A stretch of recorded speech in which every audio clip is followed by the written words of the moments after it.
자, 먼저 화작은 무조건 문제 접근법이 필수예요. 화작은 개념이 거의 없다고 봐야 돼요. 거의 없어요.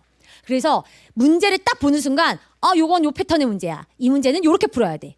이거는 요 패턴의 문제야. 얘는 요렇게 푸는 거지. 그 문제 접근법이 딱 있어야 돼요. 화작에서 등장하는 오답률 높은 문제 반드시 체크하시고요. 그리고 제가 화작 문제 접근법이 필수라고 했는데 문제 접근법이 필수입니다. 여러분 정리하세요 하고 가면 얼마나 무책임해. 그렇죠? 어떻게 하라는 거야. 제가 말씀드릴게요. 수능 개념이라는 EBS의 그 시리즈를 클릭하시면요. 제 개념의 나비 효과라는 그 유명한 강의가 수능 개념이에요. 근데 제 개념의 나비 효과에서는 화작이 제 강의는 개념 강의잖아요. 그렇죠? 화작은 개념이 거의 없다 그랬어요. 그래서 제 강의에는 화작이 딸랑 2강밖에 없어요. 나는 화작을 잘한다. 이제까지 모의고사 때 화작은 틀린 적이 없다. 이런 학생들은 그 2강만 들으면 돼요. 근데 이런 학생도 있어요. 남들은 화작 공부 안 해도 다 맞히고 쉽다고 하는데 나는 왜 이렇게 화작이 어렵고 맨날 틀리는 거야. 이런 학생들 있죠.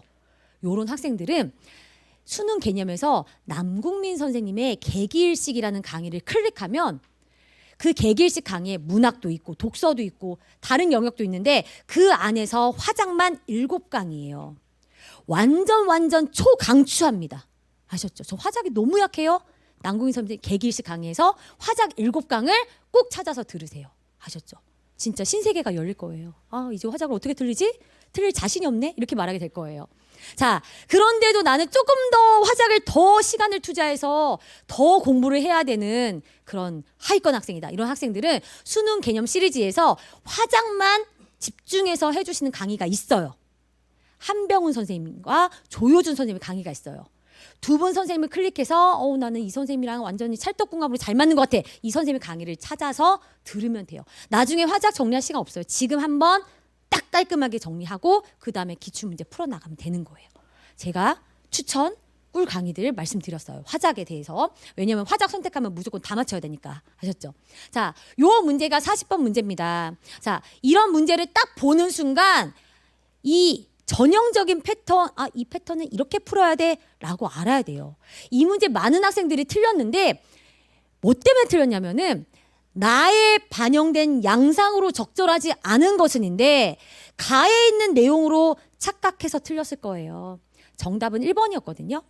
가에 나와 있는 어떤 내용 자료를 나에서는 다른 방법으로 써먹었어요. 가에서는 우리 한지의 어떤 우수성에 대해서 얘기했는데 그거를 나에서는 어디다가 가져왔냐면 우수성 얘기한 데다가 써먹지 않고 우리 한지가 이렇게 우수한데 우리나라에서는 오히려 많이 쓰지 않는다 이렇게 이용했거든요.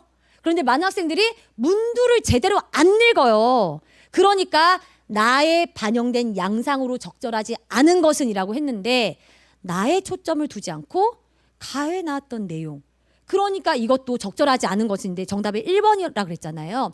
1번이 적절하다고 판단한 학생은 2번 적절, 3번 적절, 4번 적절, 5번 적절.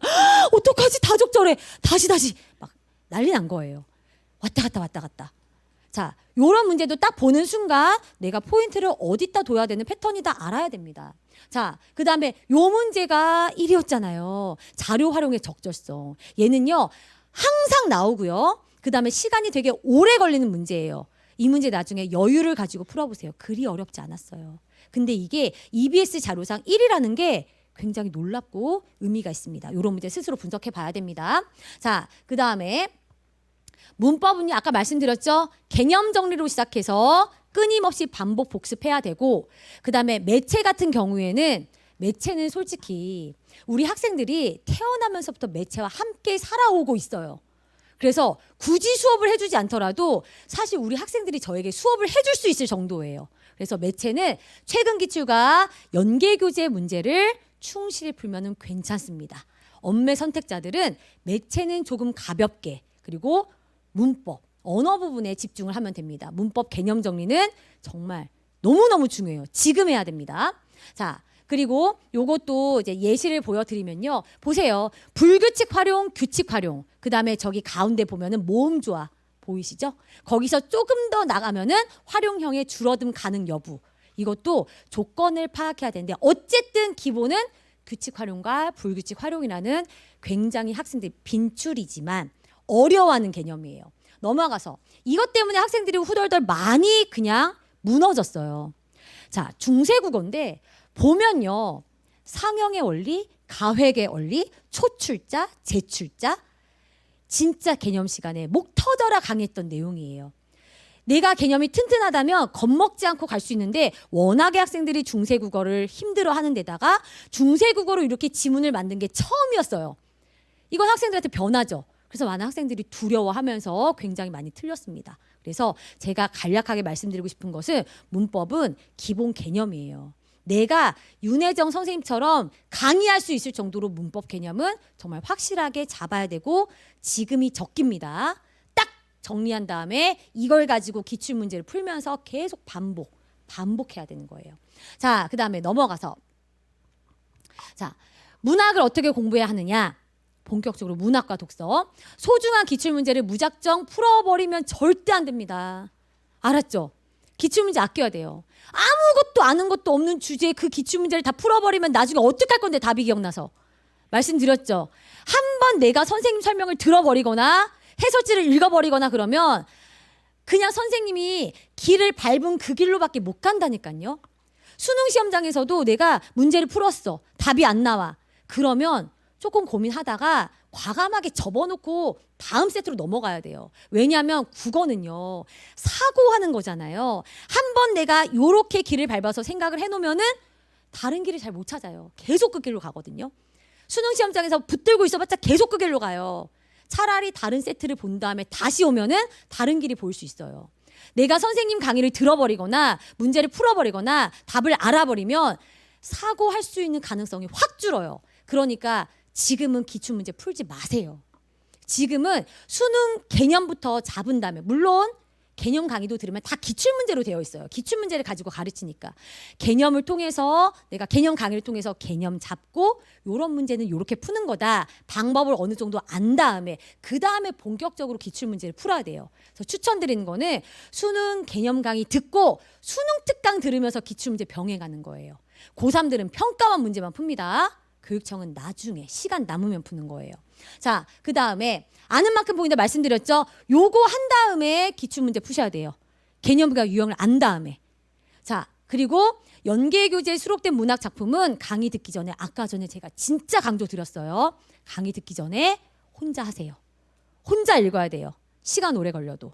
아셨죠? 그 다음에 나는 이렇게 생각했어. 나의 사고가 흐려지기 전에 바로 강의를 들으면서 사고를 맞춰보는 거예요. 선생님의 설명을 다 받아들인 게 아니라 나는 이렇게 생각했는데 선생님은 어떻게 해석하는지 맞춰가는 거예요. 슬프지만 우리가 그냥 일상에서는 얼마든지 자유롭게 작품을 감상하는 거죠. 그렇죠? 그렇지만 수능은 시험이에요. 답이 정해져 있어. 그래서 수능식 사고를 배워야 돼요. 그래서 올해까지는 그렇게 합시다. 나는 작품을 읽으면서 이렇게 해석했어. 근데 선생님은 저렇게 해석하는구나. 그 길이 맞춰질 때까지 그렇게 공부를 해야 되는 거예요. 자, 그 다음에 요거 팁이에요. 연계교재에 수록된 적절하지 않은 것은 문제들 되게 많죠? 자, 메인 문제는 항상 보기가 있고 적절하지 않은 것은 문제입니다. 요 문제들을 꽉 잡아야 돼요. 잘 보세요. 적절하지 않은 것은 문제에서 정답지 지우면 4개는 적절하다는 뜻이죠. 그 4개의 적절한 선지가 그 작품의 해설지입니다. 연계교재에서. 그래서 그 문제, 요런 문제의 적절한 선지 4개를 여러분이 충분히 깊게 이해를 해야 돼요. 그리고 나중에 말하겠지만 연계교재 해설지도 연계 대상이에요. 해설지도 연계교재 일부예요. 그러면 선지는 짤막하지만 해설지에는 그 적절한 선지에 대한 설명이 더 풍부하게 길게 나와 있어요. 해설지에 있는 적절한 선지들에 대한 좀 더 풍부한 설명, 거기까지를 꽉 잡는 게 연계작품을 대비하는 아주 좋은 방법입니다. 아셨죠? 자, 그 다음에 넘어가서 독서로 가보겠습니다. 자, 지문과 문제, 연계교재에 있는 지문과 문제 중에서 뭐가 중요할까요? 문제가 중요합니까? 아니에요. 지문을 이해하는 게 우선입니다. 아셨죠? 문제는 조금 헐렁하게 풀어도 돼요. 독서는. 그렇지만 지문을 여러분이 봐야 되고 그 다음에 지금 여기에서 내가 5등급인 이유가 시간이 부족해서라고 생각하는 학생들이 생각보다 되게 많아요. 시간이 부족해서가 아니라 실력이 부족하니까 시간이 모자란 거예요. 아, 나는 80분 안에 나는 뒤에 두 지문을 못 풀어. 시간만 충분하면은 내가 성적을 더 올릴 수, 등급을 한 2등급 올릴 수 있을 것 같은데 택도 없는 소리. 네 실력이 안 되니까 시간 안에 못 푸는 거야 라고 말합니다. 그래서 시간 안에 푸는 연습을 진짜 하면 안 돼요. 아셨죠? 내가 일주일에 한 번씩 모의고사 한 해 분량을 내가 풀어야지, 주말에는 모의고사 한 해씩 풀어야지 하지 말랬죠. 소중한 기출문제 그렇게 풀어버리지 말라 그랬어요. 그건 나중에 여름방학 지나고 살 일이야. 자, 내가 일주일에 한 번씩 주말에 80분 맞춰놓고 이제 문제를 막 80분 안에 풀어야 되니까, 나 항상 시간이 모자라니까 막 엄청 빨리 풀어요. 빨리 푼 다음에 80분 띠리릭 하면은 딱 끝난다. 아, 역시 이번에는 시간이 모자랐어. 이러면 생각하는 힘이 생겨요, 안 생겨요? 안 생겨요. 안 생겨요. 지금은 한 회 분량의 문제를 풀어서도 안 되고, 지금은 어떻게 해야 되냐면 지문을 한 3개씩 모읍니다. C세트 3개, 비문학 3개, 이런 식으로 3개씩을 푸는 거예요. 시간을 스타트한 다음에 충분히 생각하면서, 충분히 고민하면서 3세트를 풀고, 그 다음에 내가 다 풀었을 때 스탑 눌러요. 그러면 몇 분이 걸렸는지가 나오겠죠? 평균 내면은 대충 내가 한 세트에 몇 분 걸리는지가 나오겠죠. 그렇죠? 그렇게 했을 때 아, 내가 3세트를 푸는데 40분이 걸렸네. 처음에 많이 걸릴 수 있어요. 독서 같은 경우에. 그러면 내가 이렇게 풀면 시간이 많이 모자라니까 다음번에는 조금 더 타이트한 느낌으로 풀어서 40분에서 35분으로 줄여볼까? 이렇게 하면서 40분, 35분, 30분, 25분 이렇게 줄여나가야지. 무슨 말인지 알죠? 무슨 차이인지 알겠죠? 시간 안에 푸는 게 아니라 충분히 사고하면서 걸리는 시간을 조금씩 줄여나가는 연습을 해야 되고, 지금은 모의고사 한 해씩이 아니라 시는 시끼리, 독서는 독서끼리, 소설은 소설끼리, 이렇게 평균적인 시간을 내가 체크하기 위해서 3개씩을 묶어서 한번 풀어보는 거예요. 아셨죠? 자, 그 다음에 재진술된 문장을 이해하는 거 너무너무 중요합니다. 똑같은 표현 안 써요. 한 지문 안에서도. 요 말이 약간 바꿔서 요 말과 똑같은 표현이야. 지문 속에 있는 이 말이 이 선지 속에 있는 4번 선지와 표현은 전혀 다르지만 똑같은 의미야. 이걸 생각하는 연습이 정말로 중요한 수능이 되었습니다. 그리고 나만의 독서 문제 풀이법 정립하기. 자, 보세요. 선생님들마다 독서 문제 풀이하는 방법이 다 다를 수 있어요. 가장 좋은 거는, 원래 정석은 뭐냐면요, 지문을 쭉 읽고 주어진 문제를 푸는 거예요. 내가 다 이해한 걸 바탕으로. 그게 되는 애들이 있어요. 정말 잘하는 애들은요, 지문을 쭉 집중해서 다 읽은 다음에 완벽하게 소화해서 문제를 하나씩 선지 지어가면서 풀어요. 그리고 다 마치고, 그리고 1등급이에요. 그게 정석이에요. 그러나 그게 안 되는 아이들이 진짜 대부분이에요. 1문단 읽고 2문단 읽는 순간 다 까먹어요. 그쵸? 그 다음에 지문 문단이 5문단까지 있는데 이제 문제를 딱 봐. 기억 하나도 안 나. 그럼 가서 또 하나씩 다 뒤져야 돼요. 요런 학생들은 자기한테 맞는 문제풀이 방법을 찾아야 됩니다. 저는 강의 중에서 어떻게 하냐면은 문단별로 끊어가면서 중간중간 풀어낼 수 있는 문제는 그렇게 풀라고 해요. 물론 처음부터 끝까지 다 읽고서 문제 풀면 너 그렇게 해? 그게 최고야. 잘하고 있어. 근데 그게 안 돼? 그럼 너는 이렇게 풀어봐 라고 얘기하거든요. 그런 나만의 문제풀이 방법을 초반에 잡아야 돼요. 이거 언제까지 이 방법으로 풀까 저 방법으로 풀까 2학기까지 그러고 있으면 안 되겠죠. 지금 여러 방법을 시도해보고 나에게 가장 맞는 방법을 찾아야 됩니다. 독서는요, 특히. 아셨죠? 자, 그리고 연계교재에 수록된 지문의 핵심 논지 및 관련 개념을 이해하라. 이거는 뭐냐면요, 자, 수능 특강 독서와 이번 수능에 나온 지문을 보세요. 대충 봐도 어때요? 아, 저렇게 나온다는 거구나. 아시겠죠? 자, 수능에서 내가 결측치와 이상치, 평균, 중앙값, 최빈값 두 값의 평균이 중앙값이다, 이런 표현을 내가 수능에서 처음 보는 거랑 연계교재를 통해서 그런 개념들을 한번 공부하고 똑같진 않아요. 솔직히 말해서. 여기 나와 있는 자료를 조금 더 정제하거나 심화 자료를 보강해서 새로운 수능 지문을 만듭니다. 그렇지만 이렇게 연계교재에서 한번 공부하고, 특히 제가 실어놓지 않았지만 저 연계교재에는 그래프가 있었어요. 여기서 최선의 직전 L을 구하는 문제가 있었거든요. 그래프가 있었어요. 근데 수능에서는 그래프가 안 나왔어요. 수능 특강 지문에서 그 그래프를 본 학생은 이 수능 지문을 봤을 때 내가 찾아야 하는 그 직선, 이해해야 되는 직선에 대해서 훨씬 더 빠르고 정확하고 자신감 있고 안정감 있게 이해할 수가 있습니다. 그래서 독서의 연계 효과는 정말 제대로 공부한 학생들은 완벽하게 진짜 누릴 수 있어요. 저는 개인적으로 문학보다 독서의 연계 효과가 훨씬 더 크다고 생각합니다. 문학은요, 정말 낼 수 있는 것이 너무나 많을 수 있지만 독서는 모든 문장들이 다 문제 낼 만한 거거든요. 여기에서 나오거든요. 그래서 내가 보면 알아요. 수특 문제 풀다 보면은 이 지문 진짜 어려워. 안 나왔으면 좋겠어. 그런 것들의 별표를 해놓고 그런 지문에서 다루고 있는 이런 개념을 잘 이해해야 되는 거예요. 그냥 읽으세요. 화장실 갈 때도 읽고 밥 먹을 때도 읽고 그렇게 읽으시면 됩니다. 자, 연계 교재는 딱 두 가지예요. 수능 특강. 제가 2024 배너를 가지고 왔지만 2025 수능 특강은 딱 3권입니다. 문학 1권, 독서 1권, 저거 다 각각이에요. 화법과 작문이나 언어와 매체 이렇게 3권을 공부하면 돼요. 얘는요 1월 말에 오픈합니다. 그런데 1월 말에 강의가 오픈하자마자 달리지 않아도 돼요. 진짜. 왜냐하면 1월 말쯤에는 아이들이 개념 공부하고 있어요. 근데 얘가 오픈해버리면 마음이 너무 조급해서 막 어쩔 줄을 몰라 해요. 괜찮아요. 3월에 시작해도 돼요. 이 교재는 학교 고3들 1학기 중간고사, 기말고사 시험 범위가 될 것이고 그다음에 6월 모평의 연계 대상입니다. 그러니까 솔직히 말해서 6월 모평 전에만 끝내면 돼요.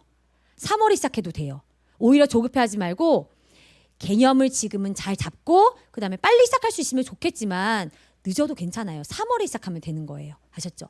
그리고 이제 두 번째 수능 완성입니다. 수능 완성은 1권밖에 안 돼요. 1권밖에 안 되고 얘는 모의고사가 5회 분량이 실려 있어요. 국어 같은 경우에는. 그래서 수특은 지문 수가 되게 많지만 얘는 지문 수도 별로 많지 않고 문제 분량도 많지 않아요. 그 수능 완성은 학교에서 2학기 중간고사 시험범입니다. 그런데 이 수능 완성이 5월 말에 오픈되거든요. 막 또 엄청 불안해. 5월 말이면 6월 모평 준비해야 돼요. 6월 모평에 수능 완성은 안 나옵니다. 그렇죠? 수능 특강에 집중해야 되고 수능 완성은 여름방학 때 시작해도 되고 늦어도 2학기 때 시작해도 괜찮아요. 분량이 많지 않기 때문에. 얘는 9월 모평 전에 끝내면 되는 교재예요. 아셨죠? 쟤는 1학기 중간기말 시험 범위면서 6월 모평 시험 범위. 그다음에 얘는 2학기 중간고사 시험 범위면서 9월까지. 9월에는 수능 완성만 나오는 게 아니라 특강 완성 2권 다 나옵니다. 그래서 옆에서 막 달리고 난리 났어요. 괜찮아요. 괜찮아요. 그 시기만 잘 맞춰서 꼼꼼히 공부하면 되는 것이고 연계 교재에 실려 있는 계속 나오죠. 단순 작품 해서 암기 택도 없어요.